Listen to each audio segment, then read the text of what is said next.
Good morning प्यारे बच्चों। आज हम लोग प्रैक्टिकल करेंगे।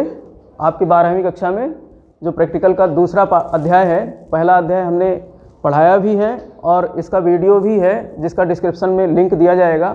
अगर उसे आपको देखना है तो पहले अध्याय को देखने के लिए आप हमारे वीडियो के डिस्क्रिप्शन में जा कर के उसका लिंक देखिए और वहाँ से आप फर्स्ट चैप्टर पढ़िए, उसके बाद सेकंड चैप्टर आप यहाँ से शुरू करिए।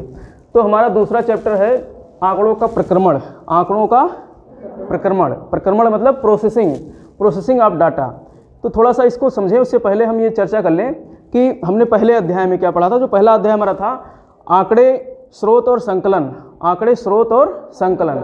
उस अध्याय में हमने पढ़ा था कि आंकड़े क्या हैं और उसके स्रोत क्या हैं और किस तरीके से संकलन किया जाता है आंकड़ों का। तो पहले हमें ये समझ लें आंकड़े क्या है, थोड़ा सा हम मोटा मोटी बता दें। आंकड़े क्या है कि ये जो है संख्यात्मक, एक तरीके से संख्यात्मक जो है सूचना है। संख्या के रूप में सूचना जो प्राप्त होती है इसको क्या कहते हैं? आंकड़े कहते हैं। जैसे उदाहरण स्वरूप, जैसे किसी क्लास में बच्चे हैं तो उन बच्चों के जो है मार्कशीट आई और उसमें कुछ अंक प्राप्त हुए। तो अब बच्चों की संख्या मान लो 20 है, 25 है, 25 बच्चों के अलग अलग अंक होंगे। तो उन अंकों को जब हम व्यवस्थित करते हैं तो वही क्या कहलाते हैं? आंकड़े कहलाते हैं। यानी आंकड़ा जो है संख्यात्मक सूचना होती है। अब इसे ये अव्यवस्थित होता है, तो इसे व्यवस्थित करने के लिए हमको प्रोसेसिंग की आवश्यकता होती है, प्रक्रमण की आवश्यकता होती है।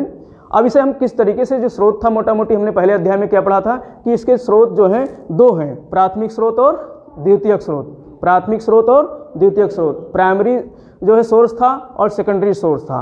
तो प्राइमरी सोर्स में हमने देखा था कि किस तरीके से व्यक्तिगत प्रेक्षण के माध्यम से, मतलब लोगों से मिल करके जा करके क्षेत्र में, गांव में जा करके लोगों से मिल करके उनसे सूचना प्राप्त करना, ये व्यक्तिगत प्रेक्षण है। साक्षात्कार ले करके और इसके अलावा प्रश्नावली कुछ तैयार करके जो है इस तरीके से हम जो है प्राप्त करते हैं प्राथमिक स्रोत के माध्यम से। और द्वितीयक स्रोत दो प्रकार से थे, प्रकाशित और अप्रकाशित। प्रकाशित में भी हमने जो है मोटा मोटी दो प्रकार देखे थे, सरकारी स्रोत और निजी स्रोत। सरकारी स्रोत में, प्रकाशित में सरकारी स्रोत में क्या आएंगे? जैसे राज्य सरकार के, केंद्र सरकार के गजट होते हैं। गजट मतलब जो केंद्र कानून में बनाता है या राज्य कानून जो बनाती है, फिर उसको एक जो है बुकलेट के रूप में छापा जाता है, तो वो प्रकाशित जो है स्रोत होता है। सरकार के प्रकाशित स्रोत होते हैं, वहाँ से आंकड़े प्राप्त होते हैं। और निजी आंकड़े जैसे समाचार पत्र, निजी आंकड़े हो गए, समाचार पत्र हो गए, या इसी प्रकार से किसी ने कोई पुस्तक लिख दी, वहाँ से कुछ आंकड़े हमको मिल जाते हैं। तो ये सब प्रकाशित जो है क्या होते हैं? स्रोत होते हैं आंकड़े प्राप्त करने के। और इसी प्रकार से जो निजी अप्रकाशित स्रोत क्या होते हैं? जैसे पटवारी के अभिलेख हो गए। पटवारी जो हमारा मतलब लेखपाल होता है, उसके पास एक जो है नजरी नक्शा वगैरह होता है क्षेत्र का, तो उससे अगर हम आंकड़े प्राप्त करते हैं तो ये हमारे क्या हो जाते हैं? अप्रकाशित स्रोत। तो इस तरीके से। और इसके अलावा एक और स्रोत होता है जो है सोशल मीडिया। आज के समय में सोशल मीडिया पे हालांकि विश्वास नहीं किया जा सकता है, बहुत सारे फेक न्यूज़ चलते हैं, बहुत सारे फेक आंकड़े आते हैं, लेकिन फिर भी वो कहीं ना कहीं एक जो है मीडिया स्रोत है, मीडिया के रूप में भी हम आंकड़े प्राप्त करते हैं। तो इस तरीके से हमने पहले अध्याय में इन सारी चीज़ों को, आंकड़ों को प्राप्त करने के हमने तरीके देखे थे। अब तरीके जो है वो अव्यवस्थित होते हैं, जो मतलब तरीके कह रहा हूँ, जो आंकड़े प्राप्त होते हैं वो अव्यवस्थित होते हैं। तो उनको व्यवस्थित करने के हमारे यहाँ दो तरीके हैं। एक प्रक्रमण का मतलब कच्चे आंकड़ों को व्यवस्थित करना। प्रक्रमण का मतलब होता है, प्रोसेसिंग का मतलब क्या होता है?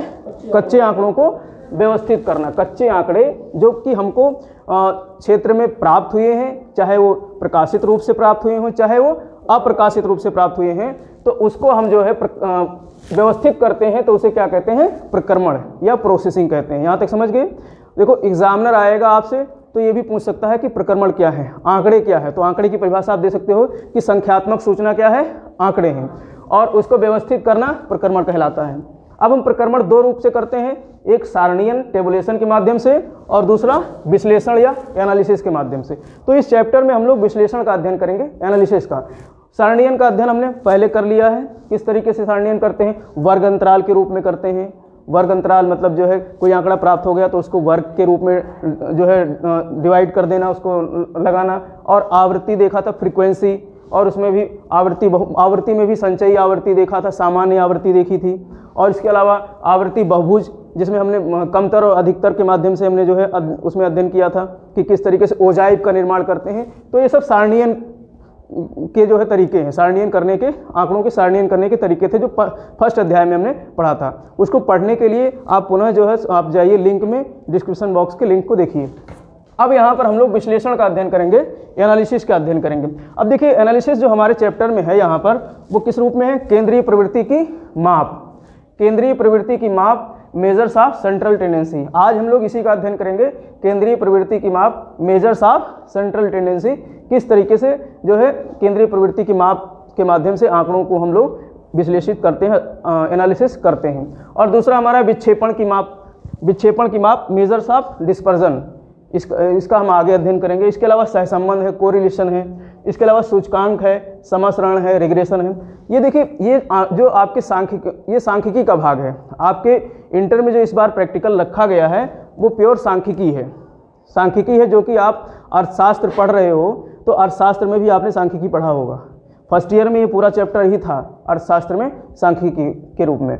अगर आपका कोई मित्र फर्स्ट ईयर में पढ़ रहा हो तो उसे ये वीडियो आप फॉरवर्ड कर सकते हो कि इसे आप जो है इसके माध्यम से आप सांख्यिकी पढ़ सकते हो, जो कि इकोनॉमिक्स में भी काम आएगी। सिलेबस में है, आप उठाकर सिलेबस देख लो कि किस तरीके से जो है सहसंबंध कैसे निकालते हैं, सूचकांक क्या होता है। हमको इनका पढ़ने का मकसद क्या है? अब ये केंद्रीय प्रवृत्ति की माप है, इसको पढ़ने का मकसद क्या है? इसको पढ़ने का मकसद ये है कि जैसे इसमें तीन चीज़ हम पढ़ते हैं केंद्रीय प्रवृत्ति की माप में। हम माध्य, माध्यिका और बहुलक, मीन, मीडियन और मोड, किसी भी आंकड़े का हम जो है औसत निकालते हैं, किसी भी आंकड़े का हम औसत निकालते हैं, और जो कि मुख्य रूप से सारे आंकड़ों को लीड करता है। सारे आंकड़ों का एक तरीके से नेता होता है। जैसे किसी ग्रुप में, समूह में एक नेता होता है जो उस पूरे समूह को क्या करता है? लीड करता है, उसको पूरे समूह को संभालता है। तो इसी प्रकार से आंकड़ों में आंकड़े बहुत सारे होंगे, लेकिन उन सारे आंकड़ों को देख करके तो दिमाग कन्फ्यूज आ जाएगा। तो इसलिए जो है उस आंकड़ों में हमको जो है एक ऐसा लीडर खोजना है, एक ऐसा नेता खोजना है जो सभी पूरे आंकड़ों को क्या करे? संभाले, लीड करे। यानी उस आंकड़े को, उस नेता को देख करके हम पता लगा लें कि आंकड़े हमारे क्या बोलते हैं। तो यहाँ पर इसीलिए भूगोल में भी इसका अध्ययन किया जाता है जो है प्रैक्टिकल के रूप में, मेजर्स ऑफ सेंट्रल टेंडेंसी का। जैसे मान लेते हैं किसी वर्ष, मतलब पूरे साल के जो है वर्षा का हमको आंकड़े निकालने हैं, वर्षा का हमको आंकड़ा निकालना है, या तापमान का हमको आंकड़ा निकालना है। तो पूरे साल का हम जो है अध्ययन करेंगे। उससे अच्छा है कि सबका औसत निकाल लें, फिर ये कहते हैं पूरे साल में इतनी वर्षा हुई है, पूरे साल में इतना टेम्परेचर रहा है। तो इस तरीके से यहाँ पर हम जो केंद्रीय प्रवृत्ति की माप है, यहाँ पर हम लोग तीन चीज़ों का अध्ययन करते हैं, माध्य, माध्यिका और बहुलक, मीन, मीडियन और मोड। माध्य को औसत भी कहते हैं, गणित की भाषा में औसत भी इसको कहते हैं। तो इन तीन चीज़ों का हम लोग यहाँ पर अध्ययन करेंगे।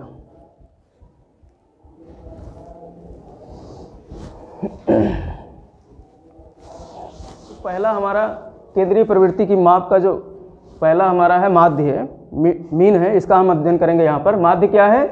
माध्य एक ऐसी संख्या होती है जो आंकड़े के सभी मूल्यों का प्रतिनिधित्व करती है। हमने बताया था कि जो है केंद्रीय प्रवृत्ति के माप जो होते हैं, केंद्रीय मतलब सेंटर, किसी आंकड़े का जो है सेंटर पता करना। तो यहाँ पर माध्य भी एक ऐसा सेंटर होता है आंकड़े का, जो है सभी आंकड़ों के मूल्यों का क्या करता है? वो प्रतिनिधित्व करता है।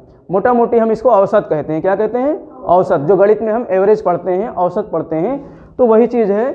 यहाँ पर इसको मीन कहते हैं। क्या कहते हैं? मीन कहते हैं या माध्य कहते हैं। तो ये जो है सभी संख्याओं का क्या करता है? प्रतिनिधित्व करता है। अब इस जैसे एक उदाहरण से आप समझ सकते हो कि मान लेते हैं 5 संख्या दी हुई हैं, 1 2 3 4 5, 1 2 3 4 5। अब इसको किस तरीके से जो है पता करेंगे कि इसमें कौन सा आंकड़ा जो है माध्य है, कौन सा आंकड़ा जो है सभी संख्याओं को प्रतिनिधित्व देता है। तो इसका जो है सही तरीका क्या है कि सभी संख्याओं को क्या कर लेंगे? जोड़ लेंगे। जो हमारा ये नंबर्स हैं 1 2 3 4 5, इन सभी संख्याओं को जोड़ लेंगे। जोड़ेंगे कितना आएगा? 5 4 9, 9 1 10 और 3 2 5 15 आ गया। और संख्या कितने हैं? 5 हैं। तो 5 से हम भाग दे देंगे, पूरी संख्या से हम भाग दे देंगे। तो 15 को 5 से भाग देंगे, कितना आएगा? 3। तो यानी कि यहाँ पर 3 क्या हो गया? माध्य हो गया। 3 क्या हो गया? माध्य हो गया। 3 हमारा माध्य हो गया। यही पूरे आंकड़ों को क्या करता है? जो है लीड करता है, प्रतिनिधित्व करता है। अब इसके निकालने की हमारे पास 2 विधियाँ हैं। निकालने की, माध्य निकालने की कितनी विधियाँ हैं? 2 विधियाँ हैं, प्रत्यक्ष विधि और अप्रत्यक्ष विधि, प्रत्यक्ष विधि और अप्रत्यक्ष विधि। तो यहाँ पर प्रत्यक्ष विधि हम किस तरीके से निकालते हैं, इसका फार्मूला क्या है, A बराबर sigma x upon n, A बराबर sigma x upon n। A क्या है, माध्य है, ये मतलब जो हम निकालेंगे माध्य है, और सिग्मा का मतलब होता है होल, टोटल योग। सिग्मा का मतलब क्या होता है, टोटल योग, कुल योग। और x क्या है, x हमारा ये नंबर है 1 2 3 4 5, यही क्या है, x है, नंबर है। तो x यानी सभी मूल्यों का योग क्या कहलाता है, सिग्मा x। और n क्या है, पदों की संख्या, कितनी पद हैं, 5 पद यहाँ दिए हुए उदाहरण स्वरूप, तो पाँचों पदों की संख्या, तो 5 से हम भाग दे देंगे तो हमारा ये उत्तर आ जाएगा, माध्य का उत्तर आ जाएगा। बहुत ही आसान है समझना। अब एक उदाहरण से हम इसको समझाते हैं, फिर एक प्रश्न भी देंगे करने के लिए।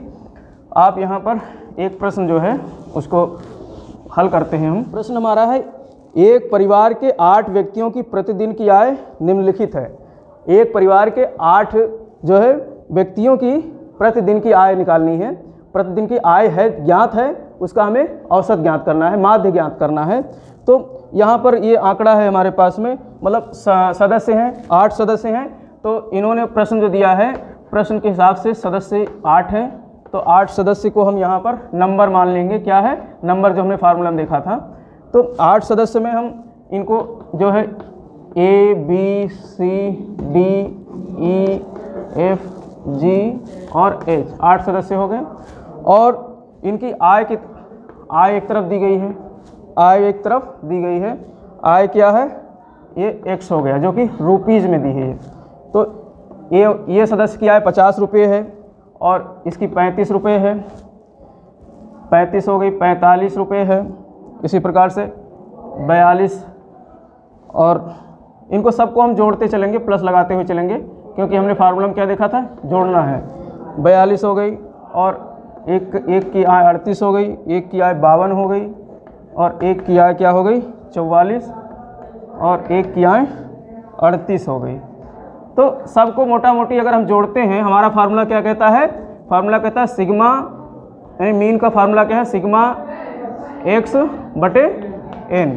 तो सिग्मा x मतलब इन सभी के आय को हम क्या करेंगे, जोड़ेंगे और n से भाग दे देंगे। n कितना है हमारा, 8 है, तो यहाँ 8 से हम इनको भाग दे देंगे। तो जोड़ेंगे तो हमारा जोड़ करके हमने पहले जोड़ रखा है, तो जोड़ेंगे कितना आएगा, 344 सबका योग आएगा। और 8 से इसको हम भाग दे देंगे, तो 8 से भाग दे देंगे तो ये हमारा उत्तर आ जाएगा 43।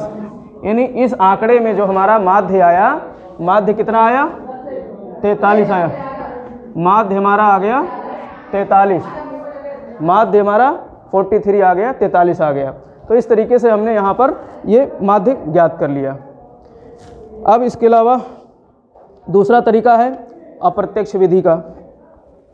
तो पहले हमने डायरेक्ट मेथड से देखा था, प्रत्यक्ष विधि से देखा था। लेकिन अगर आंकड़े ज़्यादा भारी हों, आंकड़े ज़्यादा क्या हों, भारी हों, या आंकड़े ज़्यादा जो है कठिन हों, ज़्यादा मूल्य उनके ज़्यादा हों आंकड़ों के, तो एक दूसरा विधि है माध्य निकालने का, अप्रत्यक्ष विधि। इसीलिए इसको सरल विधि कहते हैं, क्योंकि बड़े आंकड़ों से जब माध्य निकालते हैं तो इसको अप्रत्यक्ष विधि से निकालते हैं, इसीलिए इसको सरल विधि कहते हैं या शॉर्ट मेथड कहते हैं। इसमें हम एक कल्पित माध्य पहले से मान लेते हैं। इसका फार्मूला क्या है, A बराबर A बड़ा A plus sigma D upon N।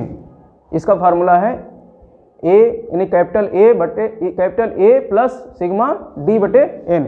और A क्या है, माध्य हो गया, कैपिटल A क्या हो गया, कल्पित माध्य हो गया। कल्पित माध्य मतलब हमने पहले से ही एक माध्य इमेजिन कर लिया, मान लिया है, और n पदों की संख्या हो गई। तो और सिग्मा D हो गई कल्पित माध्य से विचलन का योग, कल्पित माध्य से जो विचलन करते हैं उस मतलब घटाते हैं, उससे उसका टोटल योग। फार्मूला इसका ये हो गया। अब हमने आंकड़ा वही लिया है जो पहले हमने सरल मेथड, वो डायरेक्ट मेथड से निकाला था। इसमें भी 8 सदस्यों के, किसी परिवार के 8 सदस्यों की आय दी गई है, A B C D E F G H, 8 लोगों की, जिसमें इस तरीके से ये आंकड़ा है। अब इसमें हम एक कल्पना कर लेते हैं कि हमारा जो सबसे छोटा आंकड़ा क्या है, इसमें सबसे छोटा आंकड़ा हमारा 35 है, और सबसे हाईयर आंकड़ा क्या है, 52 है। तो इसमें हम एक मोटा मोटी कोई भी माध्य मान लेते हैं, जिसको कल्पित माध्य कहते हैं। हमने यहाँ पर 40 मान लिया, लगभग 20 का जो हमने एक आंकड़ा ले लिया, एक माध्य हमने 20 का मान लिया, पहले से ही इमेजिन कर लिया कि इसका माध्य हम 40 मान लेते हैं। अब 40 का हम विचलन दिखाएंगे, यानी जितने आंकड़े दिए हुए हैं उसमें से हम सब 40 क्या करेंगे, घटा लेंगे। तो जैसे 50 में से 40 घटाएंगे तो 10 आएगा, और 35 में से 40 घटाएंगे तो -5 आएगा, क्योंकि 35 हमारा क्या है, 40 से छोटा है, तो इसलिए -5 आएगा। और इसी प्रकार से 45 में से 40 घटाएंगे 5, 42 में से 40 घटाएंगे 2, 38 में से 40 घटाएंगे तो -2 आएगा, और 52 में से 40 घटाएंगे तो 12 आएगा, 44 में से 40 घटाएंगे तो 4 आएगा, 38 में से 40 घटाएंगे तो -2 आएगा। अब इसका हमें टोटल निकालना है। देखिए यहाँ पे सबसे सरल विधि क्या है कि माइनस और प्लस पहले काट दो, माइनस और प्लस संख्या अगर बराबर मिल रही तो काट दो। जैसे यहाँ -2 मिल रहा है और +2 मिल रहा है, तो इसको हम काट देंगे, तो इसे हम जोड़ेंगे नहीं। इसी प्रकार से -5 मिल रहा है और +5 मिल रहा है, तो इसे भी काट देंगे। अब हमारे पास क्या बचा, 10 बचा और 12 बचा और 4 और -2 बचा। तो पहले प्लस को जोड़ लेंगे, 10 और 12 कितना हो गए, 22 और 4 26।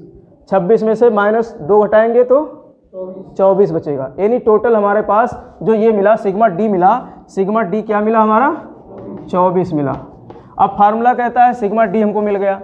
अब हमारा क्या फार्मूला कहता है, बटे n, नंबर कितने हैं, पदों की संख्या कितनी है, 8, तो बटे 8। और यहाँ पर हमने फार्मूला दिया था a प्लस ए मतलब क्या था, कल्पित माध्य।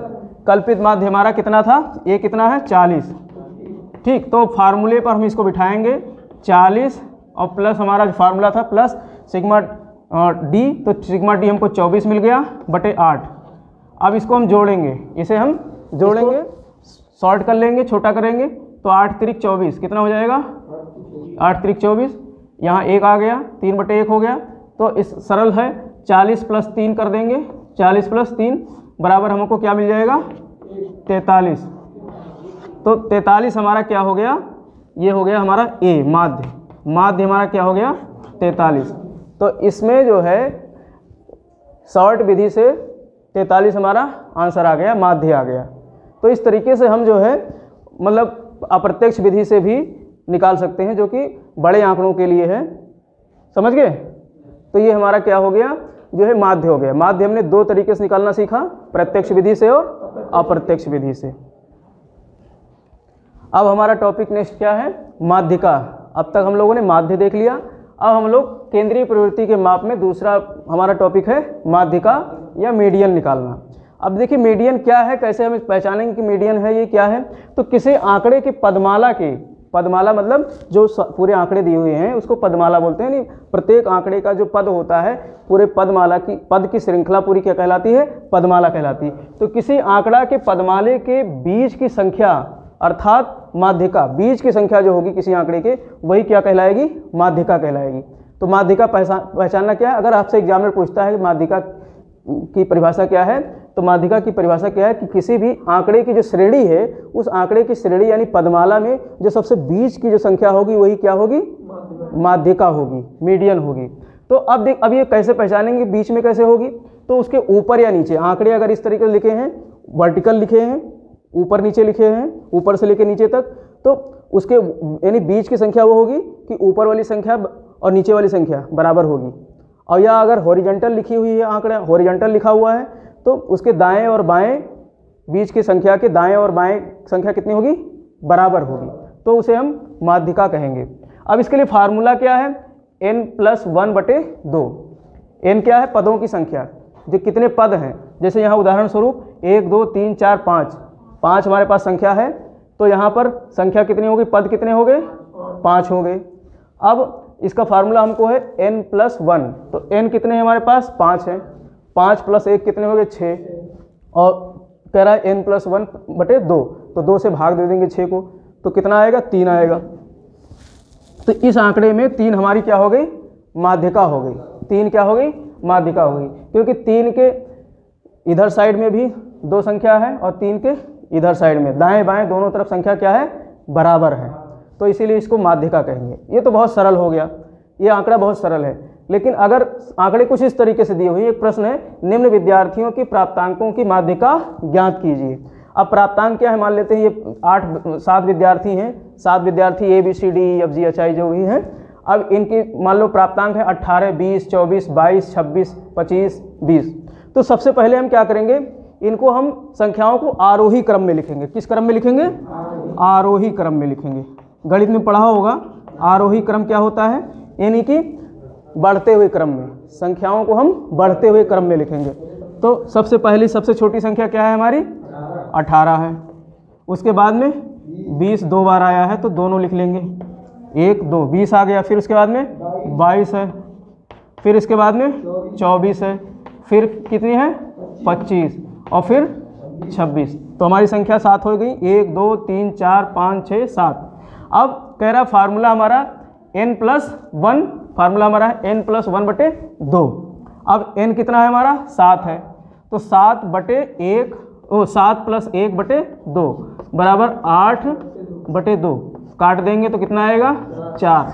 यानी चौथे नंबर पे जो संख्या होगी वही हमारी क्या होगी? माध्यिका होगी। 1 2 3 4 22। अब इसमें देखते हैं क्या ये मतलब जो हमने परिभाषा पढ़ी थी कि इसके दाएं बाएं बराबर संख्या है 22 के।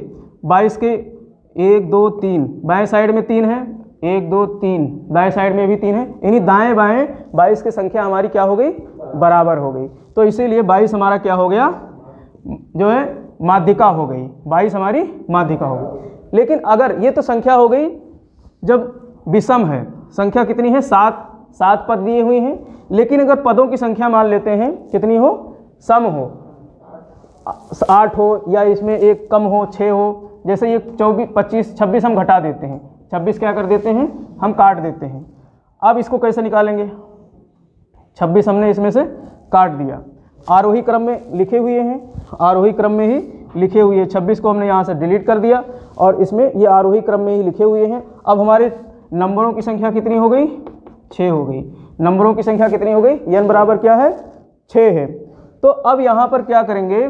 इसका फार्मूला क्या है कि फार्मूला वही है हमारा कि सम संख्या हो गई। अब सम संख्या के लिए हम क्या करेंगे कि n+1/2 बराबर 7/2। अब 7 को 2 से भाग दे देंगे तो कितना आएगा? 3.5 आएगा ना, 3.5। अब 3.5 इसमें कहाँ आएगा? 1 2 3 4 इसके बीच में आएगा 3.5। 20 और 22 के बीच में आएगा। तो अब यहाँ पर हमारा नियम ये कहता है कि 20 + 22 इन दोनों को भी जोड़ करके हम 2 से भाग दे देंगे। दोनों को जोड़ेंगे तो कितना आएगा? 42/2। ये कितना आ जाएगा? इसको काटेंगे तो 21। अब यहाँ पर हमारा माध्यिका क्या आ गई? माध्यिका हमारी 21 आ गई। माध्यिका अब छिपी हुई है, माध्यिका इसमें छिपी हुई है। माध्यिका बराबर 21, यानी 18 20 और ये दूसरी 20 है। अब यानी 3.5 वाले में 3.5 इसके बीच में, 20 और 22 के बीच में, तो यहाँ पर 20 के बाद 21, यानी हमारी माध्यिका 21 होगी, जो कि इन आंकड़ों के बीच में क्या है? छिपी हुई है। अगर 21 यहाँ हम रख देते हैं तो संख्या बराबर दोनों साइड में हो जाएगी कि नहीं? 1 2 3 इधर हो गई और 1 2 3 इधर हो गई। दाएं बाएं दोनों तरफ 21 की संख्या क्या हो गई? बराबर हो गई। तो हमारा फार्मूला भी निश्चित हो गया कि जिस फार्मूले के हिसाब से निकालना है और जो इसकी परिभाषा है उस परिभाषा को भी ये क्या करती है? डिफाइन करती है। तो इस तरीके से ये हमारा क्या हो गया? मोड हो गया, मीडियन हो गया, मोड नहीं मीडियन हो गया, या इसको माध्यिका बोलते हैं। तो ये भी आसान है। इसको आप जो है इकोनॉमिक्स में पढ़ते हो सांख्यिकी के रूप में। लेकिन कुछ आंकड़े कभी जो है कठिन आते हैं, कभी आंकड़े जो है फ्रीक्वेंसी वाले आते हैं, तो उसमें थोड़ा दिक्कत हो जाती है। अगर उसे भी पढ़ना है तो हम अगले उसमें लेक्चर में पढ़ा देंगे। अगर कमेंट बॉक्स में आप लोग बताते हैं कि हमें जो है कठिन आंकड़ों का भी जो है अध्ययन करना है, तो आप यस लिखिए और हम उसका यहाँ पर अगले नेक्स्ट वीडियो में हम उसको समझाएंगे। अब हमारा नेक्स्ट टॉपिक क्या है? बहुलक। केंद्रीय प्रवृत्ति के माप के जो है तीसरा जो हमारा पद है बहुलक। बहुलक कैसे निकालते हैं? बहुलक अर्थात मोड, MODE मोड, बहुलक। बहुलक का मतलब होता है, देखिए बहुलक शब्द, बहु मतलब कई, बहुत बार है, बहुत बार। अब लक हम समझने के लिए कह सकते हैं, लक मतलब जिसका लक अच्छा हो, जिसका लक अच्छा हो, जिसका लक अच्छा होगा वही बहुत बार आएगा, वही बहुत बार आएगा।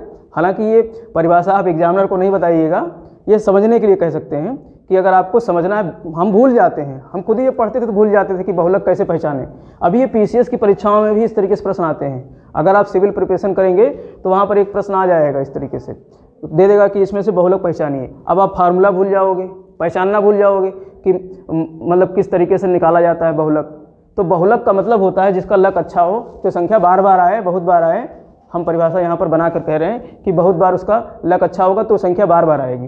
तो वही चीज़ है, बहुलक वह मान है जो पदमाला में सर्वाधिक बार आता है, जो पदमाला में सर्वाधिक बार आता है, यानी कि जो आंकड़ों की श्रेणी है उसमें उसकी बारंबारता हो, यानी कई सबसे ज़्यादा बार आए। अब यहाँ उदाहरण देख सकते हैं कि एक उदाहरण है जैसे 10, 12, 11, 10, 18, 14, 10, 12 और 16।